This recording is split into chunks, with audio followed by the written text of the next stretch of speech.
Good afternoon, everyone. Thank you for joining us today for this discussion about the new chip cards and EMV technology. As Chandler mentioned, my name is Ravi Arora, and I'm Senior Vice President of Community Relations here at MasterCard. So as a technology company, making payments safe, simple, and smart is of paramount importance to us at MasterCard. So therefore, I'm really delighted that we have this opportunity over the next half hour to provide you with a clear understanding of EMV technology. How does it work? And as a business person, what equipment will I need? Where do I get it? Why should I get it? So understanding this transition into EMV chip technology is critical, not only for small business owners, but to all businesses that want to ensure that their customers will feel safer, secure, and confident when making purchases, and also businesses that want to protect themselves from being a target of fraud. So we know how critical this is. So we have a team at MasterCard dedicated to helping small businesses become familiar with this transition. So it gives me great pleasure to introduce Carolyn Balfany, our Senior Vice President and Group Head of U.S. Product Delivery at MasterCard. And she leads a team of experts responsible for the efficient migration into this technology we're going to talk about. And Carolyn will cover all of these questions and more during this webinar, which is co-sponsored by MasterCard's Community Empowerment Education Program called Master Your Card. Before I turn this over to Carolyn, I also want to thank over the 30 sponsors and co-sponsoring organizations that have supported us by extending invitations to their members and affiliates. So Carolyn, thank you for joining us today, and I'd like to turn it over to you. Oh, thank you, Ravi. Thank you for having me and giving us this opportunity to talk about what does this transition mean. So often I talk about it as the next generation of payments. And I hope that at the end of this conversation, you'll all know a little bit more why I think about it that way and why we talk about it that way, and that, that you'll agree with us. So maybe if we can quickly go over, we'll help you with a bit of what you actually need to know about EMV or chip payments. Why is it the next generation? How do you think about it? And really, many of you are in a unique situation because you're going to see it from both sides of the counter, so to speak. How chip cards are going to be distributed, how you get terminals, what the transactions are going to look like, what's happening with educating consumers, and last but certainly not least, point you to some additional resources that you can tap into as you go on this journey with us. So let's talk a little bit about what we need to know. So it is a more secure, dynamic way to process payments. Every time a chip transaction is done, it's actually creating unique data. And why is this important? It's important because so many of the consumers in the U.S. have unfortunately suffered from the breaches that have occurred and had their cards compromised. And so being able to address counterfeit fraud in the United States is really very important. And this move to chip is an important move to a foundation to a more secure environment. We've seen in other markets that when they've moved to chip, that their counterfeit fraud has gone down by 70, 80, or more %, which is huge, and it really represents a savings to everybody involved, right? Because the banks and the merchants are both mutually benefiting from that. And ultimately the consumer is too, because we're not having our cards compromised, we're not having to wait for replacement cards and be impacted that way.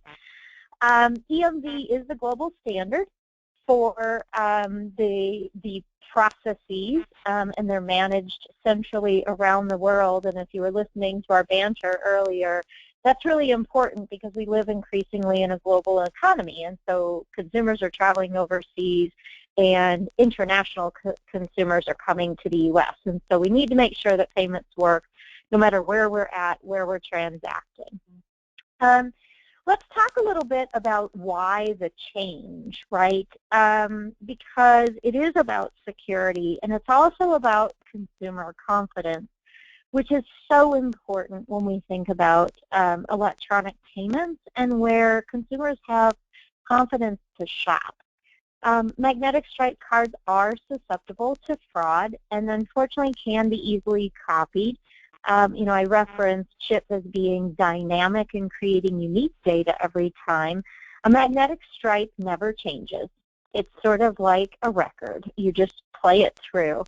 They are more secure.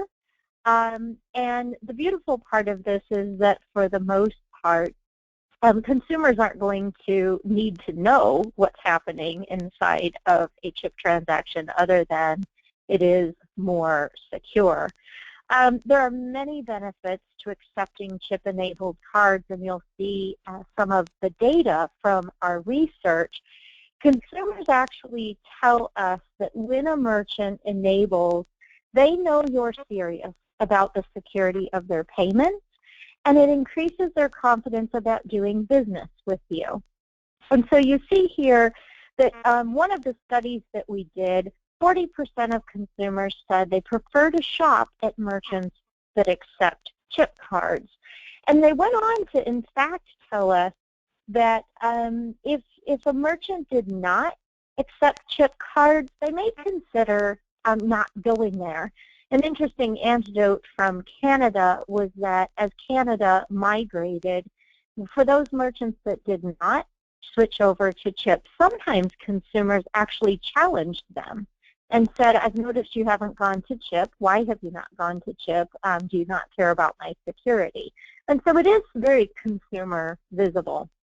The other thing that the consumers told us in the research is that they pretty much expect that all of the merchants, everywhere that they shop in their day in and day out lives, they expect them to upgrade. And so you can see here the different categories that they indicated, but they really didn't differentiate much. And again, 53% of them said that they have a much more favorable opinion of a merchant when they accept chip cards. And that number has actually gone up in the past couple of years. We've been doing these studies for a few years now as the whole industry has been planning for the upgrade to chip. And it's very interesting to watch how as consumers became more aware of the benefits of chip, and also, frankly, they were impacted more, they were disrupted by those breaches and having to get new cards, setting up their recurring payments again, they became even more interested in upgrades and their merchants upgrading, and that number increased. You know, a year ago it was at 42%, and now it's at 53%. So let's talk a bit about, is it really mandatory, right? We've talked about why we would do this, but okay, so is it really mandatory? And sometimes the October 1st date is talked about maybe in the wrong light as a deadline.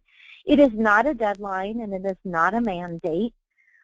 What occurs on October 1st of 2015 is that the entity that has not upgraded to chip will become responsible for any resulting counterfeit fraud.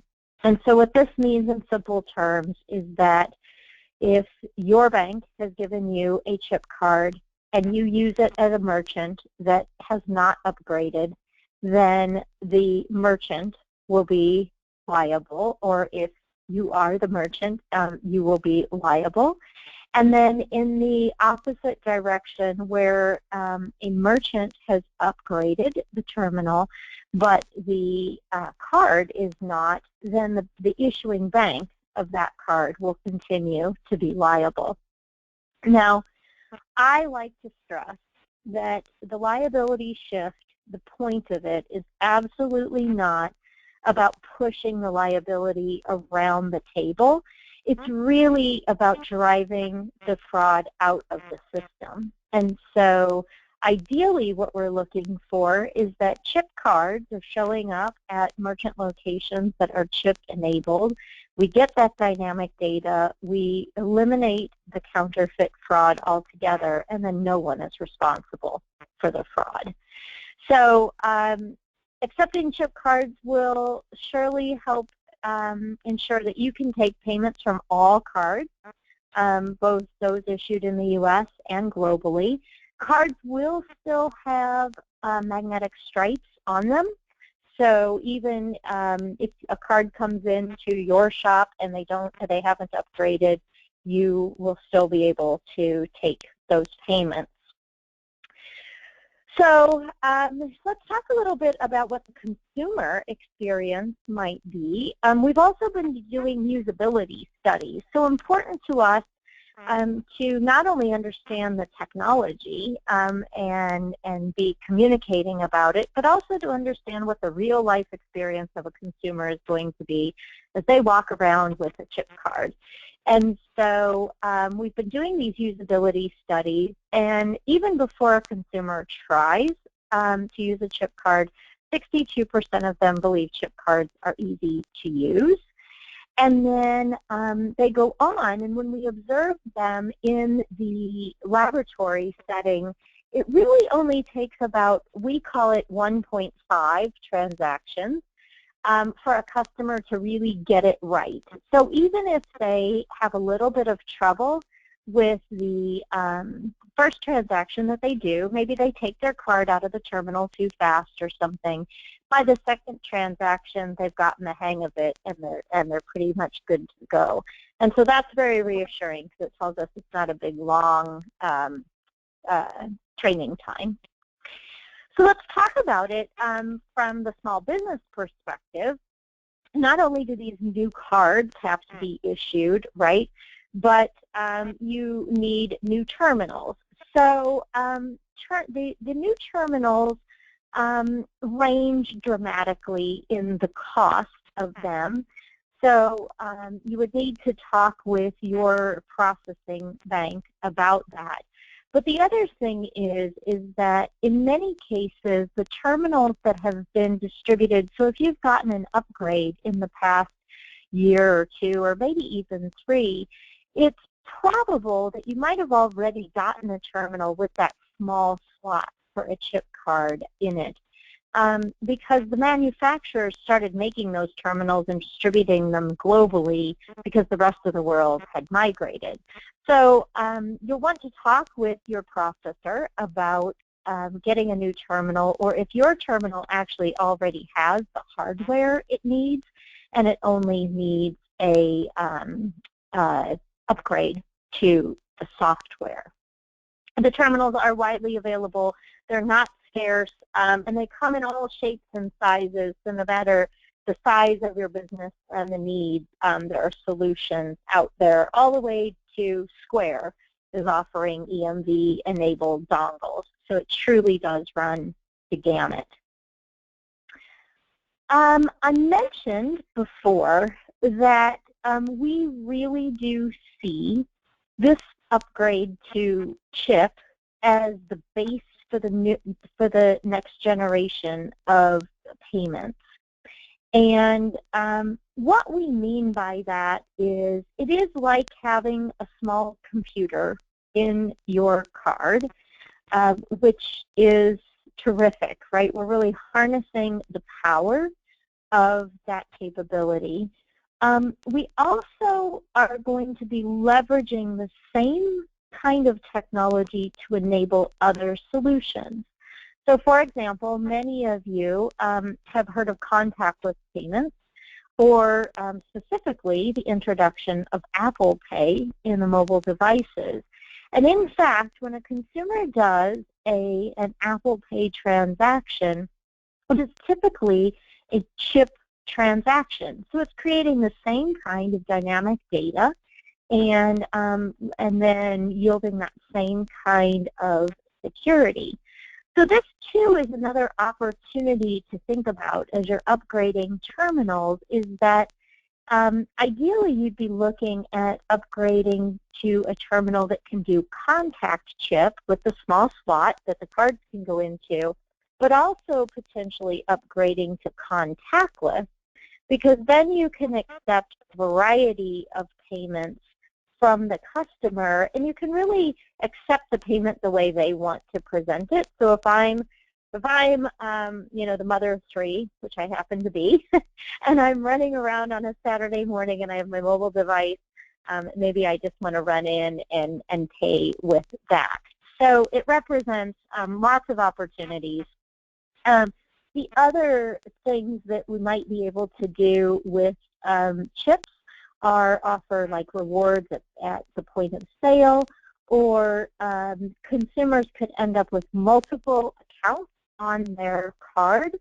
So instead of having a separate card for your credit card versus your debit card or maybe your small business card, all those accounts could be housed on one card in one chip, and when you would put it in, the terminal would actually ask you what card or what account, more appropriately, you want to pay with.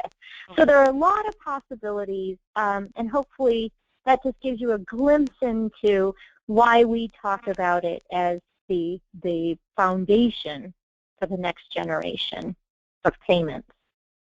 So again, in our research, consumers get a lot of what I was just talking to you about. And so many of them, you can see 55% say they think that chip cards allow more innovative ways to pay and to deliver products and services. If we think about EMV from both sides of the counter, I think this is really great news. As both consumers and small business owners, you have the opportunity to experience the upgrade from both sides. Consumers are getting their chip cards now. Many of the banks and credit unions in the country are already shipping those to consumers. We think that by the end of 2015, approximately 60 to 65% of all of the U.S. debit and credit cards, not just MasterCard, all branded, will be replaced with chip cards in the country. And then by the end of 2017 or earlier, virtually 100% of all the cards will be upgraded. So the cards will be out there on the streets, and in fact, many are today. We estimate that there's probably a couple 100 million already out there now. Similarly, there's nice progress on the distribution of terminals in the country, and so there are, the current estimate is that about half of all of the merchant terminals in the country will be upgraded by the end of 2015, and then again by the end of 2017, virtually all of them. So, when will your small business chip card arrive? You may have already gotten your chip card, and if you haven't, you probably will in the next few months, or at least by the time your card expires. And typically, the consumer isn't going to be responsible for any kind of fees associated with the upgrade. You can check with your bank or credit union to verify that, but most don't plan to invoke any kind of fees associated with the upgrade. And I will say in many banks and credit unions, in fact, are getting requests for chip-enabled cards and responding to those for consumers. To process EMV transactions, you do need a payment terminal that can accept chip cards, and I mentioned the hardware before. If you look at your terminal and you see that there's a small slot, that's not the whole story. You do need to have it upgraded, the software, to actually process a chip transaction. And so if you do already have the slot, that's a great step forward. You already have the hardware. You only need the software upgrade. If you don't have the slot, you need both. But again, that's a pretty simple process, and you can reach out to your payment processor to get that going. So let's look a little bit more closely at the payment transaction itself so that we're all grounded on what really changes about this, because the changes are not that big. What will happen is that if a customer approaches the terminal, the first thing they're probably going to do is they're going to swipe their card, because that's what we know to do today. And if they have a chip card and you have a chip-enabled terminal, the terminal is very smart, and it's going to know that, and it's going to want to do the best security it can. And so a message will come up that says, please insert the card, because it knows that the card and the terminal can do chip. So the consumer will put the chip card in, chip facing up and into the terminal. They'll leave it there. They'll finish the purchase. So if you have them maybe verify the amount, or if they're signing for the transaction or entering the PIN, they'll do that. And then at the end of the purchase, they'll take the card out when the terminal says the transaction is complete. And actually, this is the biggest change. What we see more often than not in those studies is that if something's going to go wrong, it typically is that the consumer removes the card too quickly. And so through the education that the banks will be sending with the new cards, and then also the education that can be offered by business owners and retailers across the country at the point of sale, we're just going to have to rewire our U.S. habits a bit to just leave that card there for that extra second or two while the transaction completes. So the really good news is that there really are only a couple of small things that change, and again, the consumers tend to adapt within about 1.5 transactions. So if any of you have chip cards and you've been out, you've seen some major retailers turning on their terminals. So Target, for example, I hear quite a lot about from people that you would have that experience. If you tried to use your chip card at a Target, they would ask you to insert the card. So if we think about consumer education and how do we educate the whole U.S. Consumer base, it will primarily be driven by the issuing bank, but again, we need to reinforce it at the terminal. And so you can see some statistics here about what has worked and what sometimes consumers might get right or wrong and what their preferences are. But I think the thing to be reinforced here is really that the assistance from the terminal prompts themselves are very important. So all of us are pretty trained to follow what the terminal tells us to do. And then certainly having the cashiers educated about what the transaction is going to look like and able to just reinforce it with just a couple of prompts to the customer sure goes a long way. And last, but certainly not least, we've listed some resources here, and the primary and first one being gochipcard.com. I mentioned a little earlier that there have been a whole lot of us across the industry working toward the migration to chip for over 3.5 years. And so all of the brands and many of the large retailers and issuers all came together, and we took a page out of the book from other markets where other markets like the United Kingdom or Australia, when they went through their migration, they launched a website and a campaign a bit like the public service announcement to help guide customers. And so we've done that as well. It's called gochipcard.com, and there's a whole host of resources for you, both as a consumer and as a merchant. So as a consumer, how to use a chip card, what is a chip card, and what is the security that it offers. And then as a merchant, similar information along with infographics and FAQs, training materials, and other helpful guides. So that's a very important resource. And then certainly the MasterCard website, we have a whole host of resources there that you can use, and also informative resources.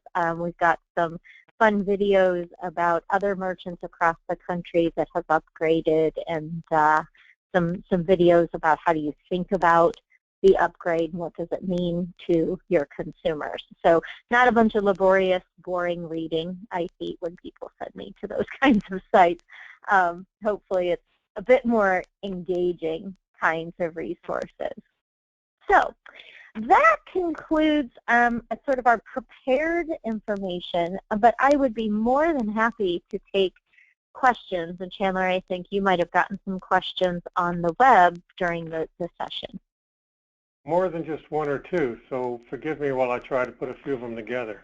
Several of them are coming in about the equipment itself. So a couple of blended ones here is, how do they get new equipment? And will the new equipment last for a few years? They're a little bit worried about being the new kid on the block. So will they have to buy it once and then buy it again? So sure. So you can contact your payment processor or a terminal. They will be able to describe to you the types that are available. I mentioned before, they're in ready supply and for all sizes of businesses.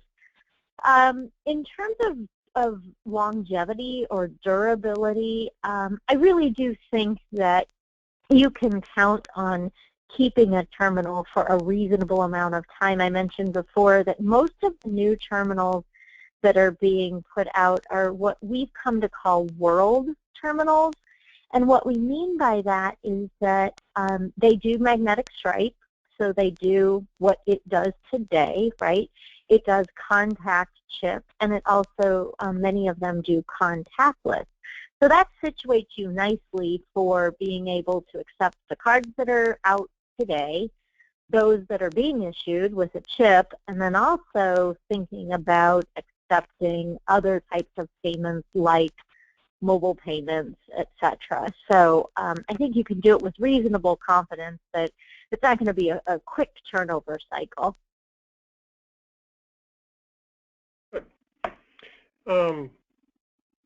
You mentioned earlier in your presentation about the Canadians and some of the feedback they were getting from customers when they said they didn't care about their security. It's always good to have that point of sale conversation back and forth with a customer.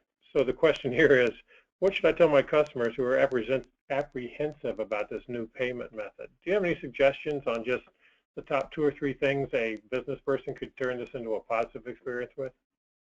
Absolutely. And I'll tell you, I can actually answer this question from a couple of different vantage points. I've certainly given this a lot of thought, right, for 3.5 years. I've had a few sleepless nights to think about every piece of this.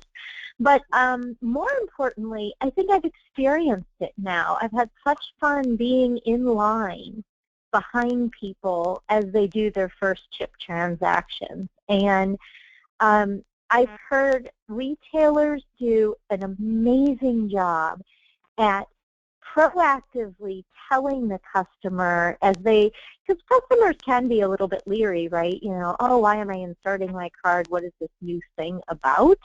And I've heard retailers just do a beautiful job of saying, oh, yes, you're using a chip card. We've upgraded our terminals. This means that it's much more secure, that we're not going to see the same rate of fraud. So very simple messages like that can both reassure the customer in that moment, and then also derive those benefits we were talking about before, where you as a merchant can be saying, and we cared about that, which is why we got a new terminal. And I would say, you know, as far as instructive, the big thing is just, you know, put your card in there and leave it for a minute. I've I've certainly heard plenty of customers coach through that. We got a few in from gas station owners, and this is a good one, even though it may not be for us. But it says, when do you think terminals for gasoline pumps will be available, and what will that cost? Yeah, it's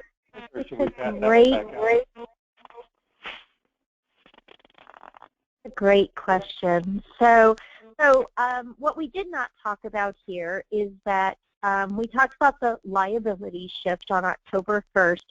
October 1st, 2015 does not apply to fuel pumps, and there's a very good reason because of this question. Fuel pumps are much more complicated. When you touch a fuel pump, you've got federal regulations to deal with, etc. And so the liability shift for fuel pumps actually goes into place on October 1st, 2017. So there is some additional time for that action. And it's really out of recognition for this question, which is when are they going to be available? Some of them are now, and we have some working groups already established within the industry that's looking at fuel. Some of the fuel pump manufacturers already have either pumps or actually plug-in modules that are chip ready, and others are still working on those. So the best advice I can give you is reach out directly to yours to get a gauge on that. Several also came in from, I forgot what it's called, but cardless transactions perhaps. They're saying that if they do online processing, does the chip technology affect them at all? No. Really, chip technology is mostly about in-person payments, and that's when chip is going to be used. Typically speaking, for e-com or online payments, there's going to be other security techniques applied, and whether that's like for MasterCard, we have MasterCard Secure Code, which generates a unique code. We also have new processes that are coming into play, like tokenization, if any of you have read about that, where we're going to be changing out where you have a card on file with a major retailer and you're making repeat purchases, that we're going to keep your card number from actually being stored at that retailer. Instead, a token will be applied. So there's a number of other techniques that are going to be layered in to address e-com or online transactions. Good. I'm going to keep going through a few of these. We've got a few more minutes if you have time, Carolyn. Sure. Happy to do it. Is it true that chip and PIN transactions cannot be adjusted for tips? I guess there's going to be a lot of rumors going around here. No, they can be, and there's processes for how that can be done. You know, without getting into a bunch of gross detail, what I would say is everything that can be done with transactions today can be done with transactions tomorrow. And that, you know, obviously some of the processes will change, like leaving the card in the terminal, but everything can be done.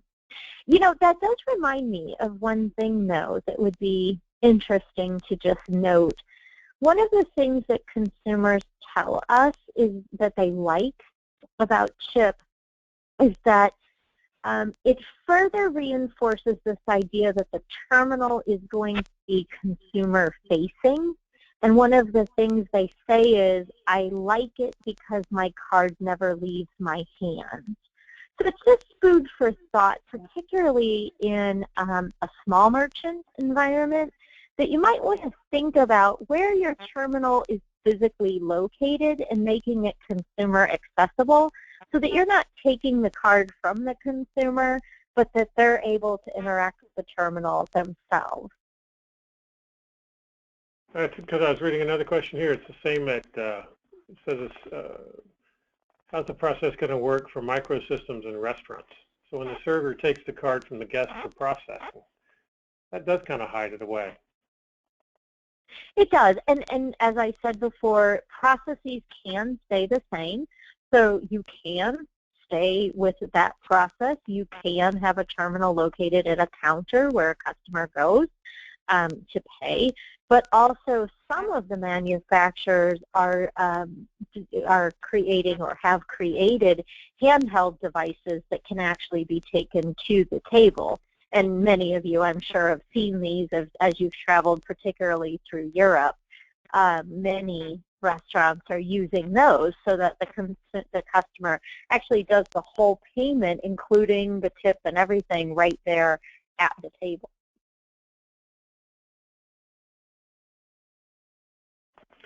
Will consumers still be able to key in a credit card number? I think this might be a repeat from an earlier one, but so a chip card can still be processed as a regular card going backwards for when you have the cardless transaction.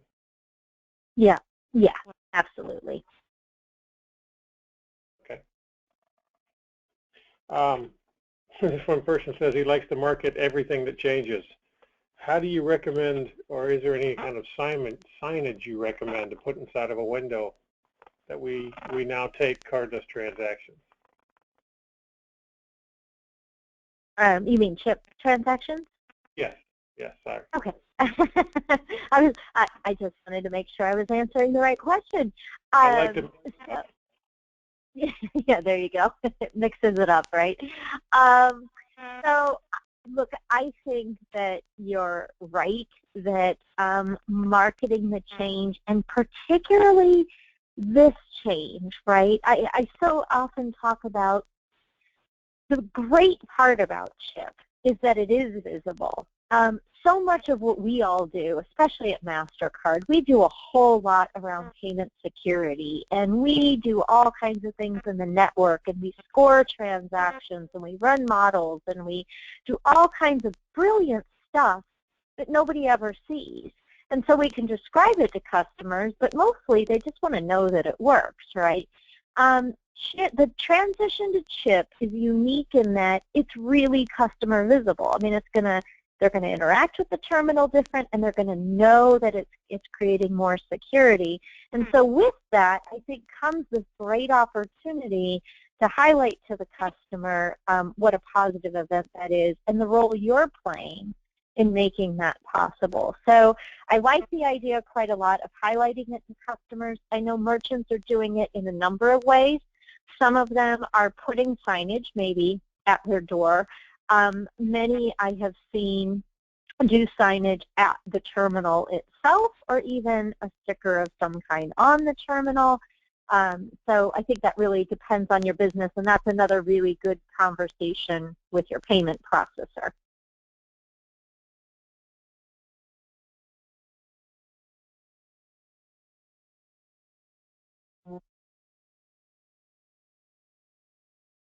Chandler, are you there? I was, but I have my mute button on. Oh. When the internet is down and you're taking a card transaction, is that any different than it is currently? No. So sometimes those are called store and forward messages or deferred authorization messages, and really it's all the same rules and things apply because you'll subsequently go online later and get an authorization for those transactions. Okay. And that same person had another one does the card have to be in the reader when a gratuity is added or adjusted? Do you know that one? I'm getting way in the weeds for you, but I thought I'd ask. I think that one is best asked with your processor, only because the processes do vary, and I don't want to steer you wrong on that, because it can be done a couple of different ways, but it will depend on how your terminal is set up. Okay. And we're getting near the end of the session, so I'm just trying to get a few more in, but this one I don't understand. Will companies like Sage, S-A-G-E, send new cubes, or will we have to contact these companies? It might be out of our purview, being MasterCard. I honestly don't know. Okay.